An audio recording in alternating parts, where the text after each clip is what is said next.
பிரியமானவன் அவரே. என் ஆவியை அவர்கள் மேல் அமரப் பண்ணுவேன். அவர் புறஜாதிகளுக்கு நியாயத்தை வெளிப்படுத்துவார். அவர் கூக்குரலிடவும் மாட்டார். தம்முடைய சத்தத்தை உயர்த்தவும் அதை வீதியிலே கேட்கப்படவும் மாட்டார். அவர் நெறிந்த நாணலை முறியாமலும் மங்கி எரிகிற தீயை அணையாமலும் நியாயத்தை உண்மையாக வெளிப்படுத்துவார். எல்லா கண்களையும் அடைப்போம். தேவனாகிய கர்த்தர் நம்மோடு பேசும்படியாக நம்முடைய சத்தத்தின் துணி நம் காதுகளில் கேட்கப்படும். ஆண்டவர் நம்மோடு பேசத்தக்கதாக ஹல்லேலூயா ஹல்லேலூயா. ஆண்டவரே, எங்களோடு பேசுகிற வார்த்தைகளை உங்களுடைய கரத்திலே வைத்து நாங்கள் ஜெபிக்கிறோம். எங்களோடு பேசுவீராக. பரிசுத்த ஆவியானவருடைய சமூகம் எங்கள் மத்தியிலே வெளிப்படட்டும். ஹல்லேலூயா. ஆண்டவருடைய வார்த்தையை நம்பி வழிநடத்தப்படுகிறபடியால் ஆண்டவரே, இந்த வார்த்தைகளை தவறாமல் வழிநடத்தப்பட எங்களோடு பேசுவீராக. ஹல்லேலூயா. யெகோவா ஈரே, தந்தையாம் தெய்வம், நீர் மாத்திரம் போதும் எனக்கு. யெகோவா ராஃபா, சுகம் தரும் தெய்வம், உம்மை போல் தெய்வமில்லை. யெகோவா ஷம்மா, நீரும் நல்கியன் ஆவசியங்கள். நீர் மாத்திரம் போதும், நீர் மாத்திரம் போதும், நீர் மாத்திரம் போதும் எனக்கு. நீர் மாத்திரம் போதும், நீர் மாத்திரம் போதும், நீர் மாத்திரம் போதும் எனக்கு. நீர் மாத்திரம் போதும், நீர் மாத்திரம் போதும், நீர் மாத்திரம் போதும் எனக்கு. சொல்லமா? நீர் மாத்திரம் போதும், நீர் மாத்திரம் போதும், நீர் மாத்திரம் போதும் எனக்கு. யெகோவா ஈரே, சிருஷ்டிப்பின் தேவனே, உம் தழும்புகளால் சுகமானே. யெகோவா செங்கேலோ, என்னும் நடத்தும் என்னோடு இருப்பீர். நீர் மாத்திரம் போதும், நீர் மாத்திரம் போதும், நீர் மாத்திரம் போதும் எனக்கு. நீர் மாத்திரம் போதும், நீர் மாத்திரம் போதும், நீர் மாத்திரம் போதும் எனக்கு. யெகோவா ஈரே, தந்தையாம் தெய்வம், நீர் மாத்திரம் போதும் எனக்கு. யெகோவா சுகம் தரும் தெய்வம், உம்மை போல் தெய்வமில்லை. யெகோவா ஷம்மா, என்னோடு இருப்பீர். என் தேவையெல்லாம் சந்திப்பீர். மாத்திரம் போதும், நீர் மாத்திரம் போதும், நீர் மாத்திரம் போதும் எனக்கு. நீர் மாத்திரம் போதும், நீர் மாத்திரம் போதும், நீர் மாத்திரம் போதும் எனக்கே. நீர் மாத்திரம் போதும், நீர் மாத்திரம் போதும், நீர் மாத்திரம் போதும் எனக்கே. ஹல்லேலூயா. வார்த்தைகளுக்கு கருத்து ஒப்புக் கொடுக்கணும். எங்களோடு பேசினார் கிரியை செய்கிறார். மகிமையாக இயேசு கிறிஸ்துவின் நாமத்தில் கேட்கிறோம் நல்ல தகப்பனே, ஆமென். ஹல்லேலூயா.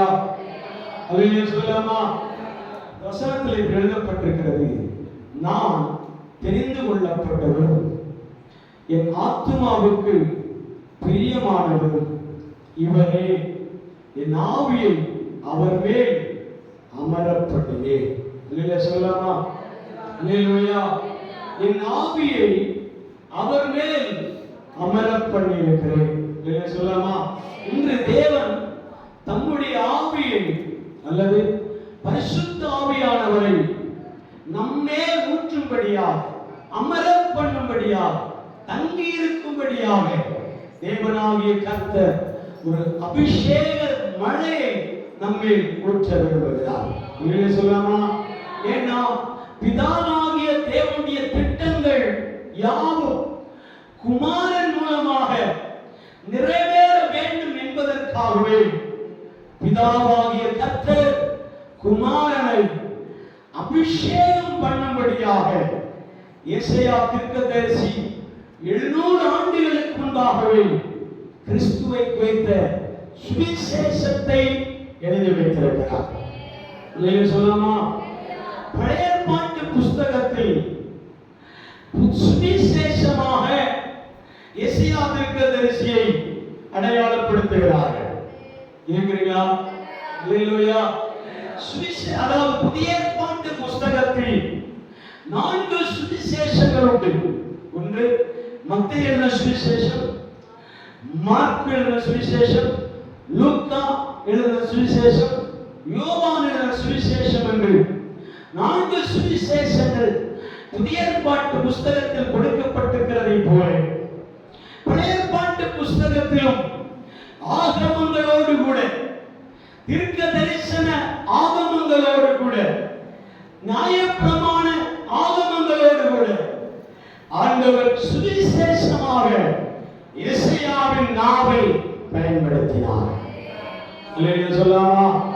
எசேயாவின் நாவைத்தான் ஆண்டவர் பயன்படுத்தி கிறிஸ்துவினுடைய வருகையை குறித்தும், அவருடைய பிறப்பை குறித்தும், அவர் படப்போகிற பாடுகளை குறித்தும், அவர் கல்லறையிலே கொண்டு வைக்கப்படுகிறதை குறித்தும், உயிரோடு எழுந்தருளுகிறதை குறித்தும் எசேயாவின் நாவிலே 42 அதிகாரம் முதல் 53 அதிகாரம் வரைக்கும் கிறிஸ்துவை மட்டுமே அடையாளப்படுத்தி பேசினார் என்றார்.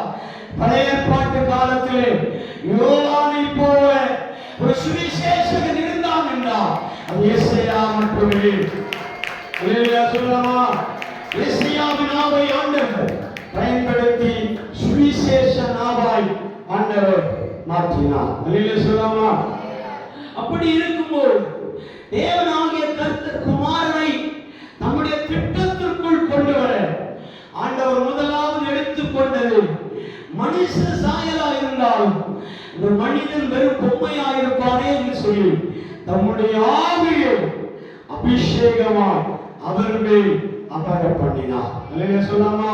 இதோ நான் ஆதரிக்கிற என் தாசன், நான் தெரிந்து கொண்டவர், என் ஆத்துமாவுக்கு பிரியமானவர் இவரே, என் ஆவியை அவர் மேல் அமர பண்ணுவேன். அல்லேலூயா சொல்லலாமா? நம்முடைய ஆவியை அவர் மேல் அமர பண்ணுவேன். யார் மேல்? கிறிஸ்துவின் மேல் அமர பண்ணுவேன். அல்லேலூயா சொல்லலாமா? ஆவியானவருடைய கரத்திலே கிறிஸ்து உட்பட யாரெல்லாம் ஒப்புக் கொடுக்கிறார்களோ அவர்கள் ஆவியானவருடைய வளையத்தை விட்டு வெளியே வரவே முடியாது. அல்லேலூயா சொல்லலாமா? நினைத்தாலும் கூட வெளியே வர முடியாது. அல்லேலூயா சொல்லலாமா? இருக்கிறீங்களா? அல்லேலூயா. லைட்டாக மாஸ்டர் சவுண்டு கம்மி பண்ணிட்டு மாஸ்டருங்க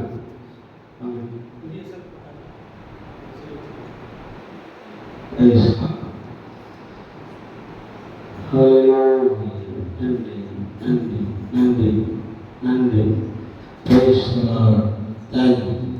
Thank you. Thank you. Praise God. அல்லேலூயா சொல்லாமா? அல்லேலூயா. அந்த மைக் கீழ போடுங்க. இல்ல வாயில வச்சு பேசிட்டே இருக்கணும். அல்லேலூயா சொல்லாமா? அல்லேலூயா.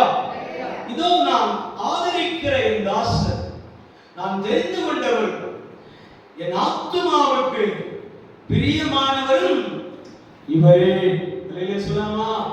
என் ஆத்துமா பிரியப்படுகிறவர் இவரே, இவர் மேல் என் ஆவி ஊற்றுவேன். அல்லேலூயா சொல்லாமா? என் ஆவி அவர் மேல் இறங்கி வரும். இந்த ஆவியானவர் யார் என்றால் தேவர்களில் மூன்றாவது ஆளத்துவம் உடையவர். பிதாவாகிய தேவன், குமாரனாகிய கிறிஸ்து, பரிசுத்த ஆவியாகிய திரியேக தேவனுடைய ஆளத்துவம் உடையவர் தான் இந்த பிதா பரிசுத்த ஆவியானவர். அல்லேலூயா சொல்லாமா? இந்த பரிசுத்த ஆவியானவருக்கு 7 அடையாளங்கள் வெளிப்படும். நம்ம மேல இறங்கி வருகிறார் என்றால் 7 அடையாளங்கள் உங்களுக்குள்ளே வெளிப்படும். ஒன்று, பரிசுத்த ஆவியானவர் புறாவை போல இறங்கி வருவார். இல்லையா சொல்லாமா? எப்போதும் கேட்கப்படுகிற வார்த்தை தான் திரும்ப திரும்ப கேட்கிறோம். நீங்கள் விருத்தியாக பார்க்க வேண்டாம். இல்லையா சொல்லலாமா? வசனத்தை நீங்கள் கவனித்தால் அந்த வசனம் உங்களோடு பேசும். ஆதியாகம புத்தகம் வெளிப்படுத்தல் வரைக்கும் நீங்கள் எவ்வளவு முறை வாசித்தாலும் இதே வசனத்தை நீங்கள் வாசித்துக் கொண்டிருக்க முடியும். ஆனால் பரிசுத்த ஆவியானவர் நம்மோடு இடைபெற ஆரம்பித்தால் உட்கருத்துக்களை நமக்கு வெளிப்படுத்துவார். இல்லையா சொல்லலாமா? பரிசுத்த ஆவியானவர் அவன் நம் மேல் இறங்கும் போது முதலாவது புறாவை போல இறங்கி வருவார். புறாவாய் இறங்கி வர மாட்டார், புறாவை போல இறங்கி வருவார். அப்படின்னா அது எதற்கு அடையாளமாக நமக்கு காண்பிக்கப்படுகிறது என்றால், அவன் புறா என்பது களங்கம் இல்லாத ஒரு ஜீவி. அல்லேலூயா சொல்லாமா? அல்லேலூயா. களங்கம் இல்லாத, கபடம் இல்லாத ஒரு புறா தான் என்னது? புறா. அல்லேலூயா சொல்லாமா? அது களங்கம் கிடையாது, கபடம் கிடையாது. அல்லேலூயா சொல்லாமா? கர்த்தருடைய சமூகத்தில் யார் யாரெல்லாம் கள்ள கபடம் இல்லாமல் இருக்கிறார்களோ அவர்கள் மேல் புறாவை போல பரிசுத்த ஆவியானவர் இறங்கி வருவார். அல்லேலூயா சொல்லாமா? புறாவின் அடையாளம் எதற்குரியது என்றால், அதற்கு எப்படி கபடம் இல்லையோ, அந்த புறாவுக்கு எப்படி களங்கம் என்பது தெரியாதோ, அதே போல அவரை பின்பற்றுகிற தேவ பிள்ளைகளுக்கும் அவரை அனுபவிக்கிற தேவ பிள்ளைகளுக்கும் கள்ளம் கபடு இருக்கவே கூடாது. இல்லையா சொல்லாமா? இல்லையா சொல்லாமா? இரண்டாவது பரிசுத்த ஆவியானவர் எப்படி நம்மே ஊற்றப்படுகிறார் என்றால், வேகமாய் சொல்லி முடிக்கிறேன், காற்றாக இறங்கி வருவார். இல்லையா சொல்லாமா? காற்றின் வேகத்தை போல பரிசுத்த ஆவியானவர் இறங்கி வருவார். இல்லையா சொல்லாமா? மேல்வீட்டறையிலே எல்லாரும் கூடியிருந்த போது பலத்த காற்றடிக்கிற முழக்கமோடு ஒரு முழக்கம் உண்டானது. அவர்கள் குடியிருந்த இடம் முழுவதும் அது நிரம்பிற்று. அல்லேலூயா சொல்லாமா? நிரம்பின உடனே அவர்கள் எல்லாரும் வெவ்வேறு பாஷைகளில் பேசத் தொடங்கினார்கள். அல்லேலூயா சொல்லாமா? பரிசுத்த ஆவியானவர் இறங்கி வருவதனுடைய இரண்டாவது அடையாளம் என்னன்னா, அவன் காற்று. அல்லேலூயா சொல்லாமா? அநேக அபிஷேகம் பண்ணப்படும் போது சொல்லுகிறதை கேள்விப்பட்டிருக்கிறேன். ஒரு காற்று மேல வீசுனதை போல இருந்தது. அதனால என்னால் அடக்கி வைக்க முடியல. அதனால நான் அந்நிய பாஷையை பேசி சுபிக்க தொடங்கினேன். அல்லேலூயா சொல்லாமா? அந்நிய பாஷையை பேசி நான் ஆராதிக்க தொடங்கினேன். நான் தேவனை மகிமைப்படுத்த தொடங்கினேன். அப்படின்னு சொல்லும் போது அதனுடைய ரியாக்ஷன் என்னன்னா, ஒரு காற்று அவர்கள் மேல வந்து வீசுகிறார். இல்லையா சொல்லாமா? இஸ்ரவேல் ஜனங்களை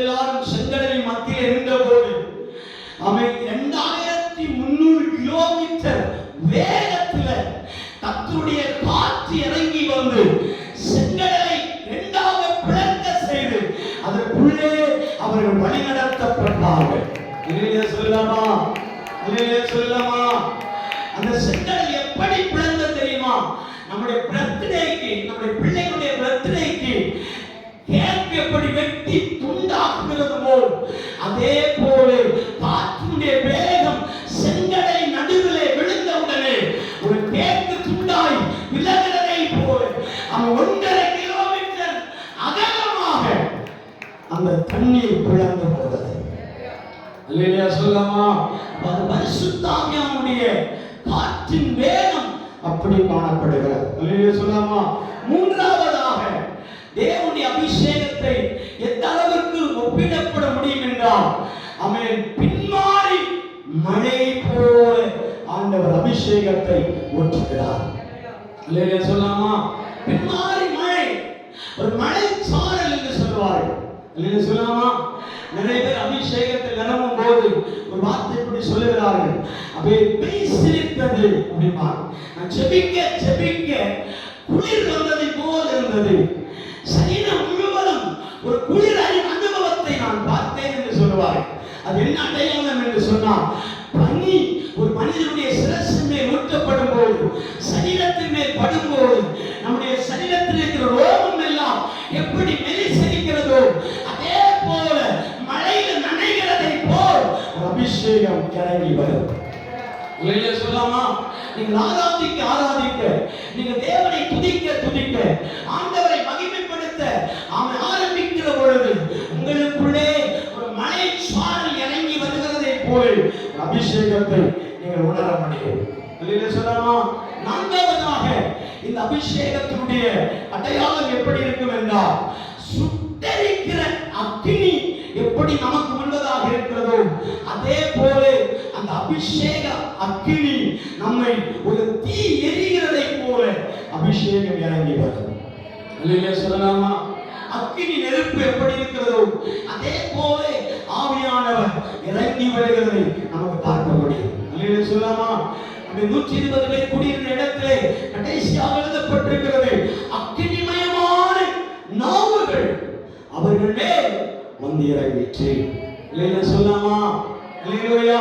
அந்த அக்கினிமயமான நாவுகளை போலலாம் அக்கினி எப்படி சுட்டரிக்கிறதோ நம் மேல் இறங்கி வருகிற அந்த அக்கினி அவன் சகல பாவக்கிரியைகளையும் சகல உலக காரியங்களையும் வேண்டாத காரியங்கள் யாவையும் ஆண்டவர் என்ன செய்வார்?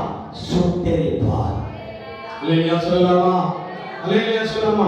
ஐந்தாவதாக அபிஷேகத்துடைய எண்ணெய் அபிஷேகத்தின் அடையாளம் எப்படி வெளிப்படுகிறது என்றால், ஆமென், 23ஆம் சங்கீதம் 5வது வசனத்தில் எழுதப்பட்டிருக்கிறது, அவர் என் தலையிலே எண்ணெயால் அபிஷேகம் பண்ணி என் பாத்திரத்தை நிரம்ப செய்தார். வாசிக்க பார்க்கலாம். சங்கீத புஸ்தகம் 23ஆம் சங்கீதம் 5வது வசனம். என் சத்துருக்களுக்கு முன்பாக நீர் எனக்கு ஒரு பந்தி ஆயத்தப்படுத்தி என் தலை எண்ணெயால் அபிஷேகம் பண்ணுகிறேன். அல்லேலூயா சொல்லாமா? அல்லேலூயா. ஐந்தாவதாக தேவன் நம் மேல் ஊற்றப்படுகிற அந்த அபிஷேகம் ஆவியானுடைய தொடுதல் எப்படி இருக்குமானால், ஒரு எண்ணெய் உச்சியில ஊற்றும் போது குளிர்கிறதை போல எண்ணெய் நம்முடைய சிரசின் மேல் இறங்கி வரும். இல்லையா சொல்லாமா? இந்த எண்ணெய் எதற்காக பயன்படுத்துகிறார்கள்? ஒலிவ காய்களை உடைத்து அதை காய போட்டு அது செக்குகளிலே வைத்து அரைத்து அது திரும்ப செக்கின் வழியாக வருகிற எண்ணெயை எடுத்து எருசலேம் தேவாலயத்தில் இருக்கிற அந்த குத்துவிளக்கின் மேல் என்ன செய்வார்கள்? ஊற்றுவார்கள். இல்லையா சொல்லாமா? அந்த எண்ணெயை தான் ஆரோனுடைய சிரசின் மேல் ஊற்றுகிறார்கள். இல்லையா சொல்லாமா? அபிஷேகம் பண்ணப்படுகிறவர் மேல, சவுல் மேல, ஆமென், தாவீதின் மேல, ஆமென், அம்னோன் மேல, ஆமென், ஆமென், அநேக தீர்க்கதரிசிகளின் மேல இந்த எண்ணெய் ஊற்றப்படும் போது அபிஷேகத்திற்கு அடையாளமாய் அது காணப்பட்டது. அல்லேலூயா சொல்லாமா? ஆமென். ஆறாவதாக வாசிக்கும் போது அது புது திராட்சை ரசத்தின் மகிமையாய் மாறும். அல்லேலூயா சொல்லாமா? அந்த அபிஷேகம் எப்படி இருக்குமா? திராட்சை ரசம் குடித்து எப்படி வெறி வருகிறதோ அதே போல பரிசுத்த ஆவியானவர் உங்கள் மேல் இறங்கி வரும்போது அவன் மதுப்பிரியருடைய வெறியை காட்டிலும் வெறி நம்ம நமக்குள்ளே உண்டாகும்.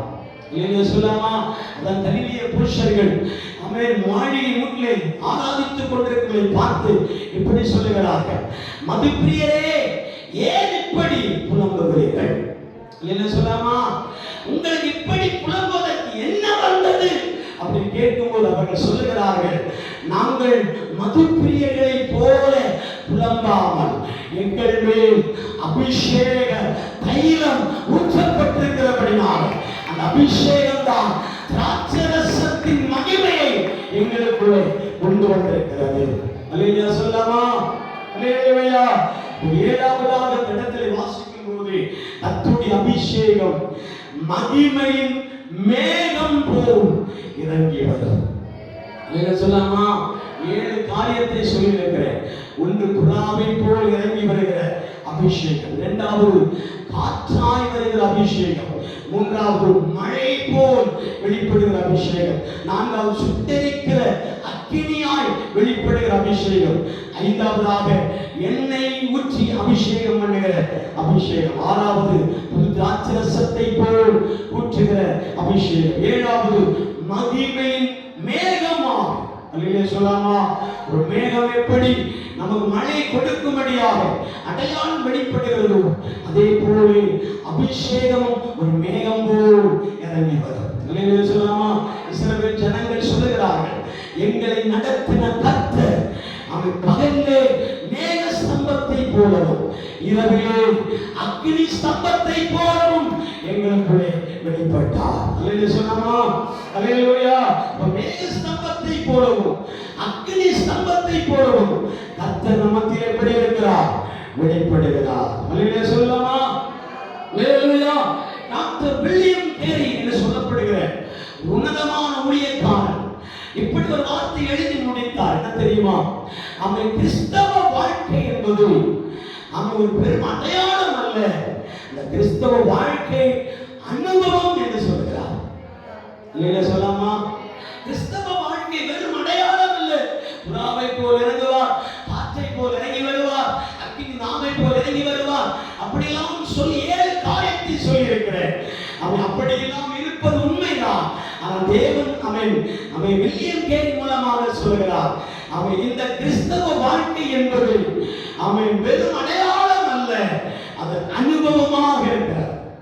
இல்லையா சொல்லாமா? அனுபவம் என்ற வார்த்தைக்கு அர்த்தம் என்ன? பரிசுத்த ஆவியின் மூலமாக கிறிஸ்துவை நமக்குள்ளே அனுபவிக்கிறோம். அல்லேலூயா. பரிசுத்த ஆவியின் மூலமாக யாரை நமக்குள்ளே அனுபவிக்கிறோம்? கிறிஸ்துவை, இயேசுவானவரை நமக்குள்ளே அனுபவமாக்கிக் கொள்ள வேண்டும். அல்லேலூயா சொல்லாமா?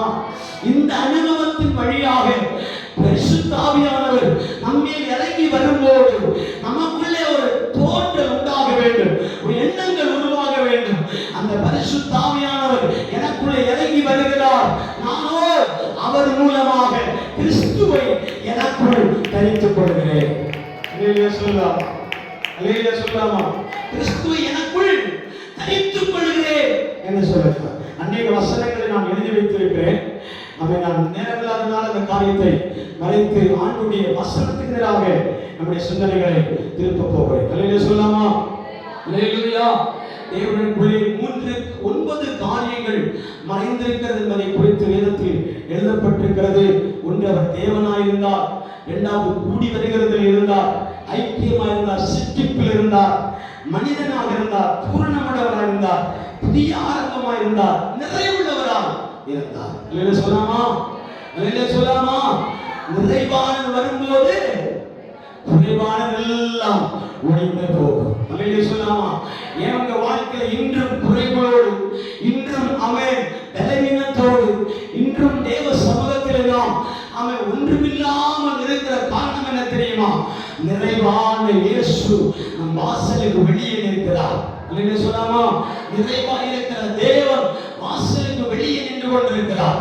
நீங்களோ அவரை உள்ளே கொண்டு வந்தார், இருதயத்திற்குள்ளே கொண்டு வந்தார், வாழ்க்கைக்குள்ளே கொண்டு வந்தார். உங்கள் குறைகளை எல்லாம் நிறைவாய் மாற்றுவார். அல்லேலூயா சொல்லாமா? பூரணமாய் இருக்கிற தேவன், பூரண வடிவுள்ள தேவன் உங்கள் வாழ்க்கையை கடந்து வரும்போது அவைகள் எல்லாம் குறைவாய் மாறும், நிறைவாய் மாறும். அல்லேலூயா சொல்லாமா? அல்லேலூயா, அல்லேலூயா, அல்லேலூயா. வாசிங்கள் யோவான் சுவிசேஷம் அதனுடைய 16வது அதிகாரம் 7ஆம் வசனம். யோவான் சுவிசேஷம் அதனுடைய 16ஆம் அதிகாரம் 7ஆம் வசனம். நான் உங்களுக்கு உண்மையை சொல்லுகிறேன், நான் போகிறது உங்களுக்கு பிரயோஜனமாய் இருக்கும். நான் போகாதிருந்தால் தேற்றரவாளன் உங்களிடத்தில் வரான். நான் போகாதிருந்தால் தேற்றரவாளன் உங்களிடத்தில் வரான். நான் போவேனே ஆகில் அவரை உங்களிடத்துக்கு அனுப்புவேன். நான் போவேனே ஆகில் அவரை உங்களிடத்துக்கு அனுப்புவேன். அவர் வந்து உங்களை பாவத்தை குறித்தும் நீதியை குறித்தும் நியாய தீர்ப்பை குறித்தும் போதும். அல்லேலூயா சொல்லாமா? நியாயத்தை குறித்தும் நீதியை குறித்தும் உலகத்தை கண்டித்து உணர்த்துவார். அல்லேலூயா சொல்லாமா? அல்லேலூயா, அல்லேலூயா. தேவன் ஆமென் பாவங்களை குறித்தும் நீதியை குறித்தும் நியாயத்தை குறித்தும் என்ன செய்கிறார்? நம்மை கண்டித்து உணர்த்தும்படியாக பரிசுத்த ஆவியானவரை நமக்குள் தந்தருடைய இருக்கிறார். இல்லையா சொல்லலாமா? நமக்குள் வந்திருக்கிற தேவ ஆவியானவர் எப்படி நம்மை நடத்துகிறார்? ஒரு சகல சத்தியத்தில் நடத்துவார். இல்லையா சொல்லலாமா? கண்டித்து நம்மை நடத்துவார், நியாயத்திலே நம்மை நடத்துவார். இல்லையா சொல்லலாமா? அல்லேலூயா. அந்த கிறிஸ்து தான் நமக்குள்ளே வெளிப்பட விரும்புகிறார். பேதுரு சொல்றார், ஆண்டவரே நான் உம்மை எப்படி அறிந்து கொண்டேன் என்றால் உமக்குள்ளே பிதாவின் மகிமை இருப்பதினாலே நான் உம்மை அறிந்து கொண்டேன். இல்லையா சொல்லாமா? பிதாவினுடைய மகிமை எப்படி இருக்கும்? பரிசுத்த ஆவியாருடைய அபிஷேகத்தின் வடிவில் காணப்படும். இல்லையா சொல்லாமா? பரிசுத்த ஆவியாருடைய அபிஷேகம் குமாரனுக்குள்ளே வெளிப்படும் போது இந்த குமாரனுக்குள் வெளிப்படுகிற அந்த அபிஷேக மகிமை நமக்குள் வெளிப்பட வேண்டும். இல்லையா சொல்லாமா? நமக்குள் ஆளுகை செய்ய வேண்டும், அடையாளப்படுத்த விரும்புகிறேன். என்ன சொல்லியிருக்கிறார் தெரியுமா? பேதுரு ஒரு முறை ஆண்டவர் மூழ்கி போகிறேன் என்று சொல்லுகிற நேரத்தில் அவர் அவனை தூக்கி எழுப்பி விடுவார், தூக்கி எழுப்பி விடுவார். எதனால் என்று சொல்லி கேட்டார். பேதுருவிடத்தில் இயேசு சொல்லுகிற வார்த்தையின்படி அவன் நம்பிக்கொண்டிருந்தான். அவர் கடலின் மேல் இருக்கிற அனுபவங்களை காட்டிலும் கடலுக்குள் இருக்கிற அனுபவத்தை நமக்கு வெளிப்படுத்துவார்.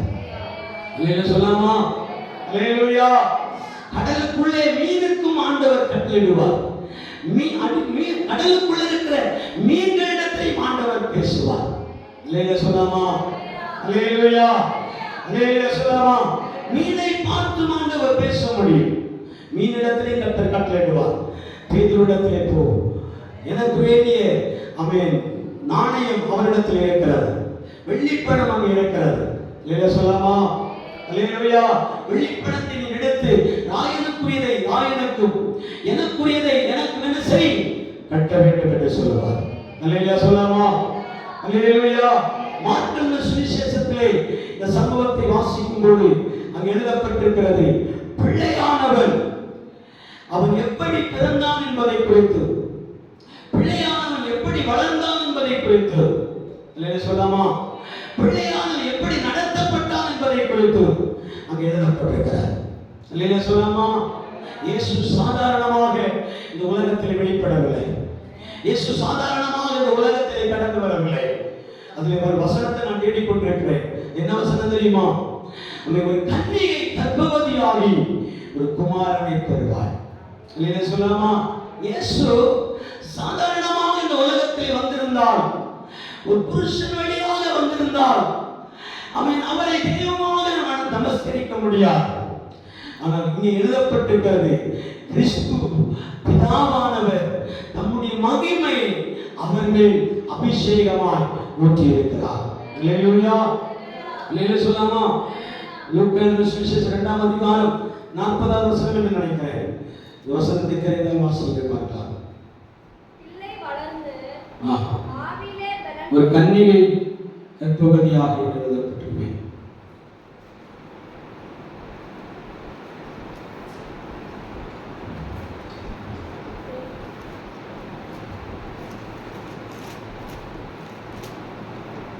ஆமென், ஹல்லேலூயா.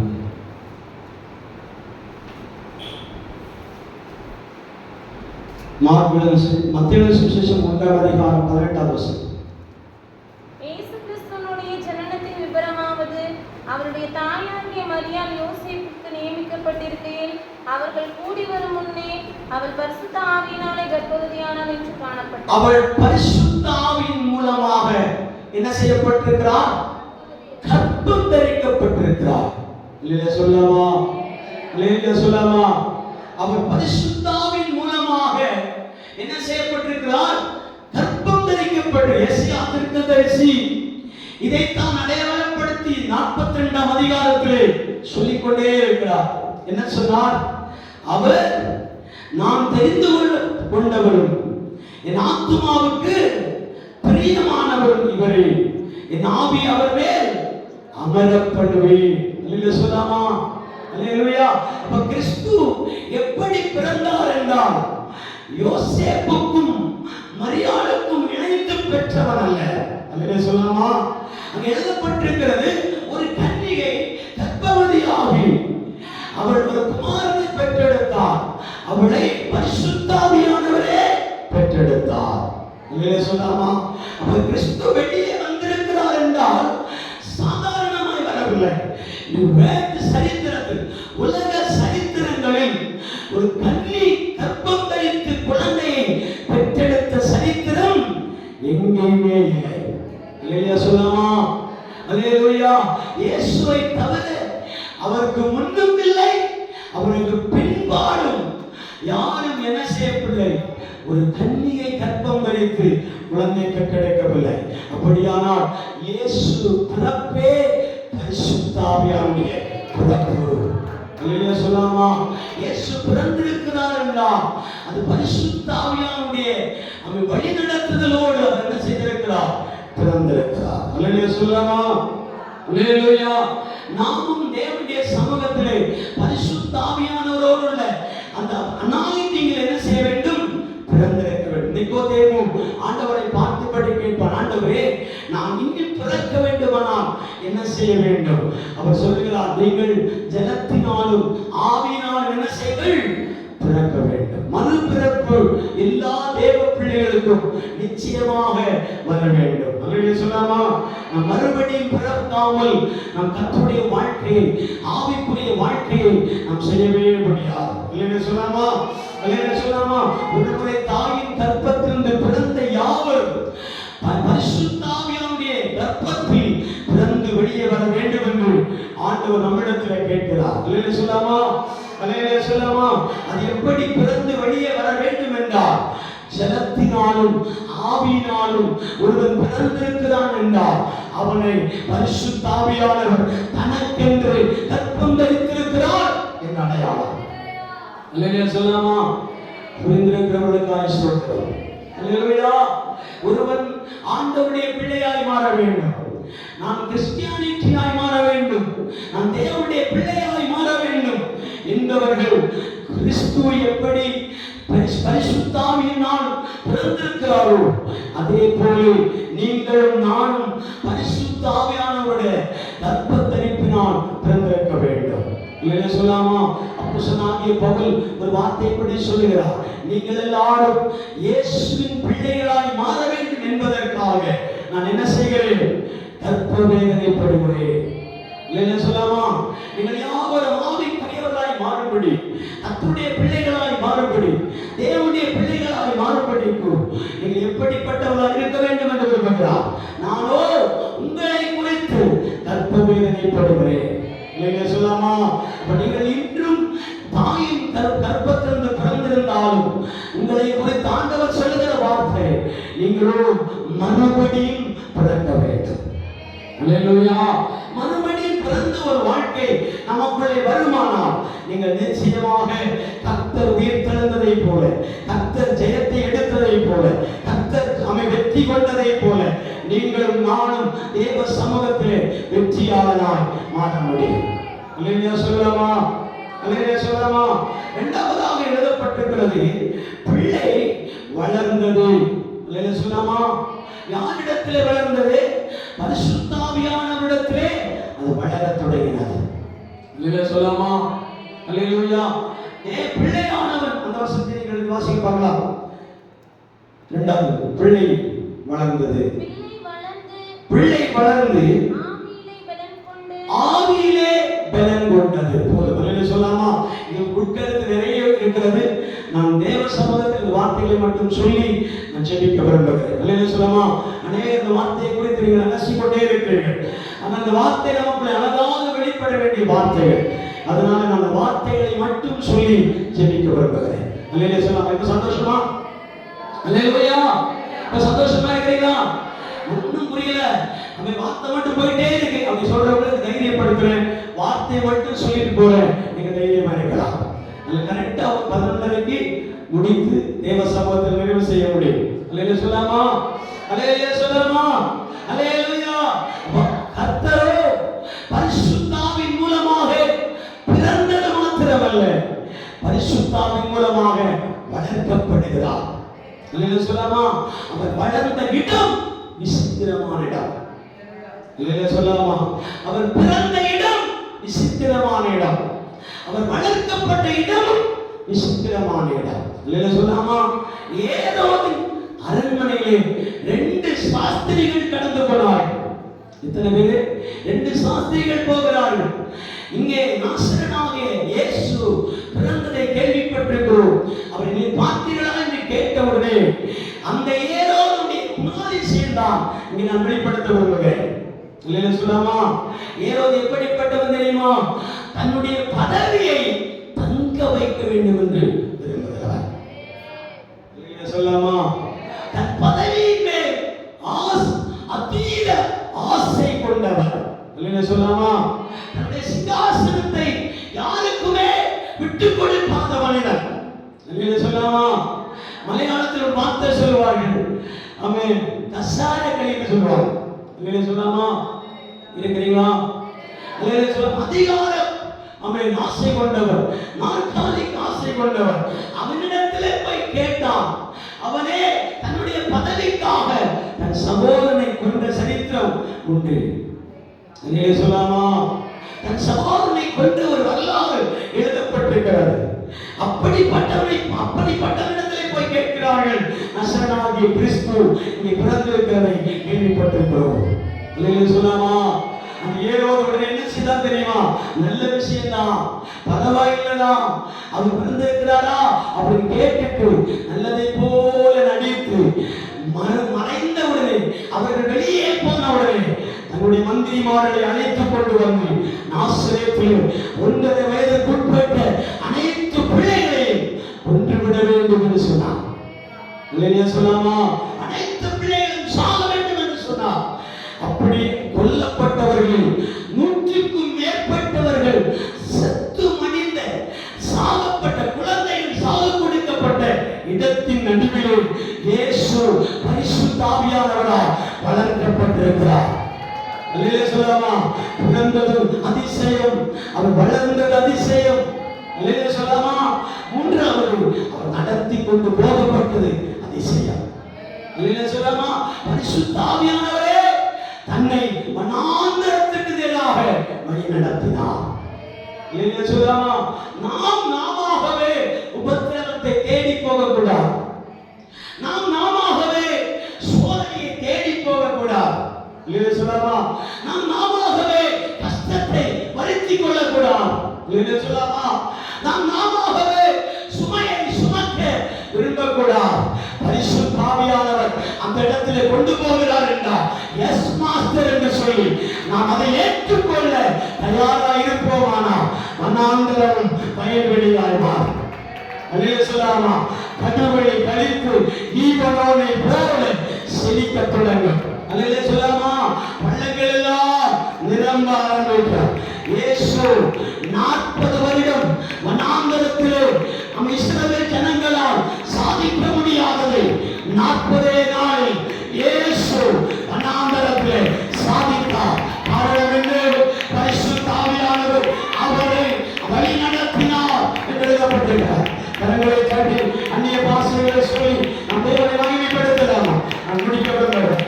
அவர் வாப்பா சத்தானா அடியானா ஒய்டானா சந்தரனாக ஹalleluya ஹalleluya ஹalleluya ஹalleluya. பரிசுத்த ஆவியானவரே அவரை வழி நடத்தினார். நம்மை யார் வழி நடத்த வேண்டும் தெரியுமா? பரிசுத்த ஆவியானவர் நம்மை வழி நடத்த வேண்டும். கலாத்தியருக்கு நிருபம் 5ஆம் அதிகாரம் 14 வசனத்தை வாசிப்போம். கலாத்தியருக்கு நிருபம் 5ஆம் அதிகாரம் 14 வாசிக்கிறேன். உன்னிடத்தில் நீ அன்பு கூறுவது போல பிறனிடத்திலே அன்பு கூர்வாயாக என்கிற இந்த ஒரே வார்த்தையிலே நியாயப்பிரமாணம் முழுவதும் நிறைவேறும்.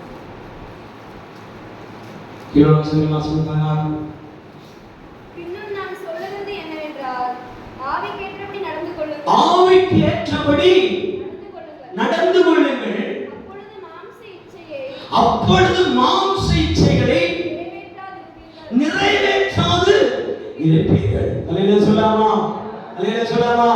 நீங்களும் நானும் எப்படி நடந்து கொள்ள வேண்டுமா?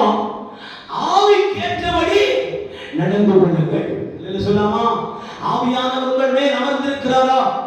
ஆவியானவருடைய சிருஷ்டிப்பிலே நாம் கடந்து கொண்டிருக்கிறோமா? அவரே நம்மை வளர்த்து கொண்டிருக்கிறாரா? அப்படி இருக்கும்போது அந்த ஆவியானவரால் நாம் என்ன செய்யப்பட வேண்டும்? நடத்தப்பட வேண்டும். இல்லைன்னு சொல்லாமா? அந்த வசனத்தை ஒரு முறை கூட வாசிங்க. பின்னும் நான் சொல்லுகிறது என்னவென்றால் ஆவிக்கேற்றபடி நடந்து கொள்ளுங்கள். அப்பொழுது மாம்ச இச்சைகளை நிறைவேற்றாதிருப்பீர்கள். அல்லேலூயா சொல்லாமா? மாம்சத்தின் இச்சைகளை நிறைவேற்றாமல் இருக்க வேண்டுமானால் நாம் ஆவியின்படி நடத்தப்பட வேண்டும். அல்லேலூயா சொல்லாமா? அந்த ஆவியானவருடைய சித்தத்தின்படி நாம் வழி நடத்தப்பட வேண்டும். ஆவியானவர் எங்கே கொண்டு போகிறாரோ அந்த இடத்துல நாம் நடக்க வேண்டும். அல்லேலூயா சொல்லாமா? இயேசு அப்படி ஆவியானவர் எங்கே நடத்தி கொண்டு போனாரோ அங்கே நடக்க தொடங்கினார். ஏரோதுடைய அரண்மனையிலே 7 மணி நேரம் இயேசுவுக்கு நியாய விசாரிப்பு நடந்தது. அல்லேலூயா சொல்லாமா? 7 மணி நேரத்தில் 2 கோர்ட் ஏறி இறங்கினார். அல்லேலூயா சொல்லாமா? 5 முறை அவன் காய்பாவுடைய வீட்டுக்கும், அவன் 3 முறை அவன் ஏரோதுடைய வீட்டுக்கும் அங்குமிங்குமாக இழுத்து கொண்டு நடத்தப்பட்டார். அல்லேலூயா சொல்லாமா? இப்படி நடத்தப்படும் போது யூதர்களுக்குள்ளேயும் ரோமர்களுக்குள்ளேயும் இயேசுவை பரிகாசம் பண்ணுகிறார்கள், நிந்திக்கிறார்கள், எச்சில் துப்புகிறார்கள், கன்னத்தில் அடிக்கிறார்கள். அல்லேலூயா சொல்லாமா? 17 மணி நேர போராட்டத்தில் கடைசியாக ஏரோது அவன் சேவகர்கள் என்ன சொன்னார் தெரியுமா? இவருக்கு இனி ஏதாவது கொடுக்க வேண்டிய பாக்கி இருக்கிறதா என்று சொல்லி பார்க்கும்போது அவருடைய தாடியிலே விலாவெடுத்து தூக்கி பார்க்கும்போது அவர் இறந்து விட்டாரோ என்று நினைத்துக் கொண்டு விலாவிலே ஓங்கி என்ன செய்தார்கள்? குத்தினார்கள். இல்லையா சொல்லாமா? அவர் குடிக்க கசப்பு கலந்த காணியை கடைசியாக கொடுத்தார்கள். நான் விளக்கம் சரியான நேரம் கிடைக்காதனாலே இந்த காரியத்தை வேகமாக சொல்லி கொடுக்கிறேன். நினைவில் இந்த வார்த்தைகள் கடந்து போக வேண்டும். அல்லேலூயா சொல்லாமா? அல்லேலூயா சொல்லாமா? கடைசி நிமிடம் வரைக்கும் அங்கே ஒப்பு கொடுக்கப்படுகிற நேரத்தில் ஜனத்துடைய எல்லா கேள்விகளும் என்ன தெரியுமா? இயேசு மெய்யாகவே தோற்றுவிட்டார். அல்லேலூயா சொல்லாமா? இயேசு மெய்யாகவே ஃபெயிலியர் ஆகிவிட்டார். அவர் தோல்வி அடைந்தவராய் தொங்கிவிட்டார். அவர் தொங்கி போய்விட்டார். இனி எழுப்ப முடியாது என்று சொன்னார்கள். ஆனால் வேதம் சொல்லுகிறது, கல்லறையிலிருந்து பிதாவாகிய தேவன் பரிசுத்த ஆவியானவரை அவன் தந்தருளி கல்லறை கதவுகளை உடைத்து அவர் எழும்ப செய்திருக்கிறதா? வெற்றி, ஜெயம், விடுதலை, ஆசீர்வாதம், நன்மை, ஒரு மேன்மை, கர்த்தருடைய மகிமை நம்முடைய சோதனை காலங்களில் வெளிப்படுவதில்லை. கர்த்தருடைய மகிமை சோதனை முடிந்து தேவ சமூகத்தில் நிற்கும்போது நம்முடைய வெற்றியை அவர் நிர்ணயம் பண்ணிக் கொள்வார். நம்முடைய வெற்றியை அவர் நிர்ணயம் பண்ணிக் கொள்வார். ஹalleluya, ஹalleluya, ஹalleluya. சுடாராபா சந்தராகரா திவாலா ஹதுராகராகரா திவாலா சந்தராகரா. ஹalleluya, ஹalleluya. நம்முடைய வெற்றி நம்மை கர்த்தர் நிர்ணயம் பண்ணுகிறதாய் மாறட்டும். தேவன் நிர்ணயம் பண்ணுகிறதாய் மாறட்டும். ஒரே ஒரு வார்த்தையை சொல்லி நான் முடிக்க விரும்புகிறேன். என்ன தெரியுமா? இதோ நான் உங்கள் கதங்களிலும் ஒரு திறந்த வாசலை வைத்திருக்கிறேன் என்றல்ல, அவன் திறவு அல்லேலூயா. ஒரு திறவுகோலை உங்கள் கரத்திலே கொடுப்பேன் என்று சொல்றார். யார் கரத்திலே? பிதாவானவரால், ஆமென், பரிசுத்த ஆவியானவரால் பிறந்தவர்களுக்குள்ளே, அவரால் வளர்க்கப்பட்டவர் கரத்திலே, அவரால் நடத்தப்படுவருடைய கரத்திலே ஒரு திறவுகோலை நான் கொடுப்பேன் என்று சொன்னார். அல்லேலூயா சொல்லலாமா? அந்த திறவுகோல் எதற்கு பயன்படும் தெரியுமா? காலா காலங்களால் பூட்டி வைக்கப்பட்டிருக்கிற பழைய பூட்டை திறக்கும்படி கர்த்தர் ஒன்று அபிஷேக தைரியத்தை ஊற்றிக் கொண்டே இருக்கிறார். புரிந்தவர்களுக்காய் சொல்கிறார். கரங்களை கட்டி அந்நிய பாஷைகளை சொல்லி துதிக்க பார்க்கிறார். ஹalleluya ராமா சந்தனா ரிவானா அத்துலா கொடு ஒய்தமார்கள் தோரவளவ ஹalleluya. ஒரு திறவுகோலை உன் கரத்திலே கொடுப்பேன். இயேசுவின் கரத்திலே நம்முடைய திறவுகோல் கொடுக்கப்பட்டிருக்கிறார். வெளிப்படுத்தல் புஸ்தகத்தில் எழுதப்பட்டிருக்கிறது. இதோ புஸ்தகத்தை திறக்கிறோம், அவருடைய முத்திரையை உடைக்கிறதற்கு ஒரு பாத்திரவானை தேடினோம். அவரோ வெள்ளி சிங்காசனத்தின் நடுவில் திறவுகோலை உடையவராய் இயேசு சிங்காசனத்தில் இருப்பதை நான் பார்க்கிறேன் என்று ஒரு தூதன் சொல்கிறார். இன்றைக்கு நீங்களும் நானும் ஜெயிக்கும்படியாக, வெற்றி பெறும்படியாக, வாழ வைக்கும்படியாக கர்த்தர் உங்கள் கரத்திலே ஒரு திறவுகோலை கொடுப்பார்.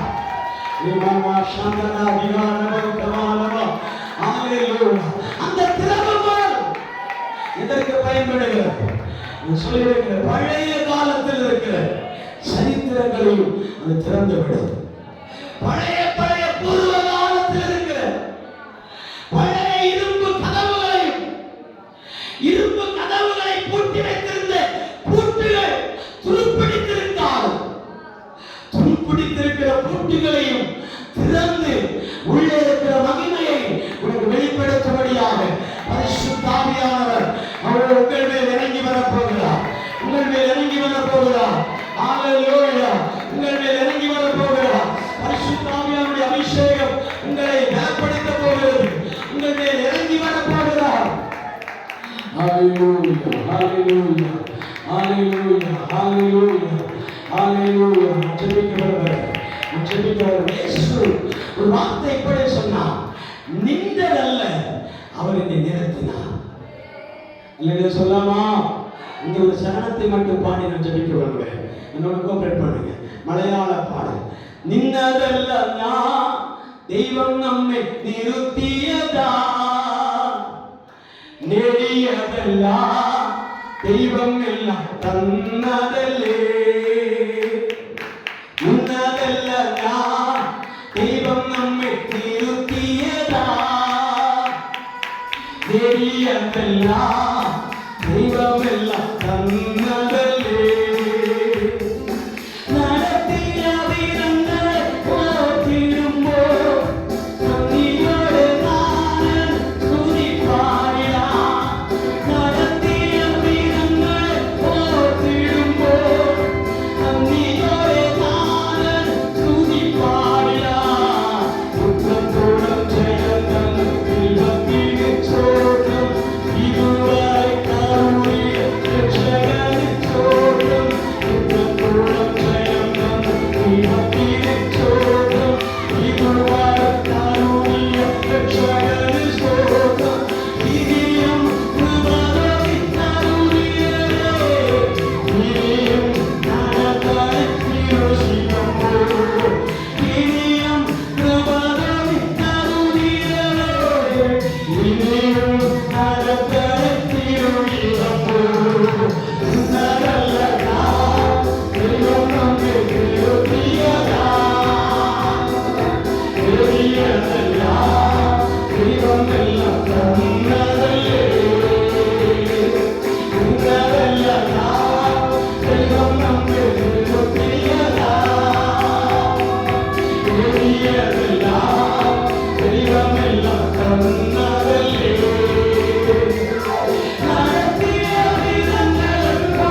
ஜெயம் நிச்சயம். விடுதலை நமக்கு, ஆசீர்வாதத்தை நமக்கு கொடுப்பார். ஒரு நன்மையை நமக்கு கொடுப்பார், மகிமையை நமக்கு கட்டளையிடுவார்.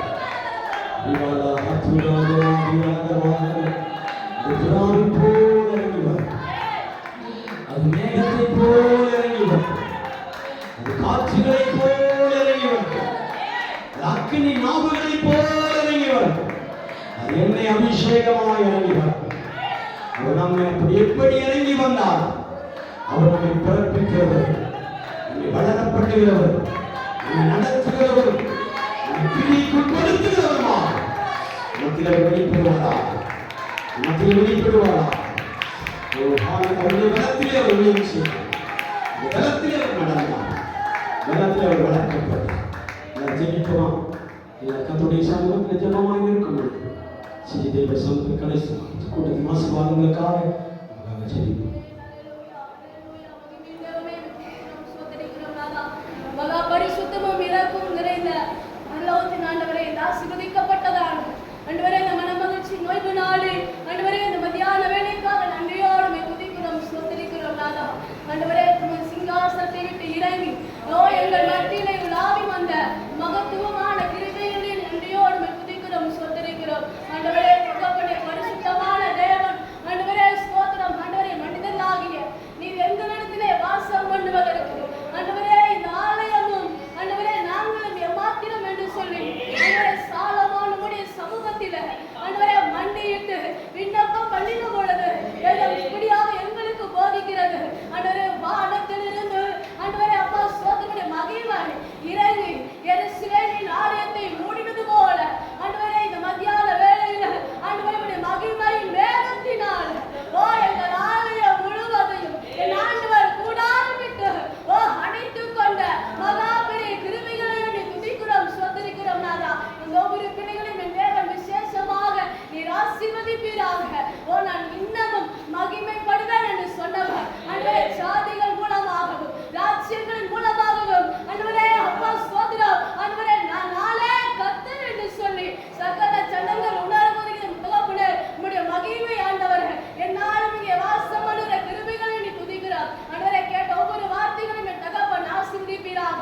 ஆண்டவரே, நீ இந்த உலகத்தை ஜெயித்தது போல நாங்களும் உம்முடைய அடிச்சுவடுகளை பின்பற்றும்படியாக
ஆமென் ஆமென். ஆத்துமாவே கர்த்தரை ஸ்தோத்திரி, என் உள்ளமே பரிசுத்த நாமத்தை ஸ்தோத்திரி.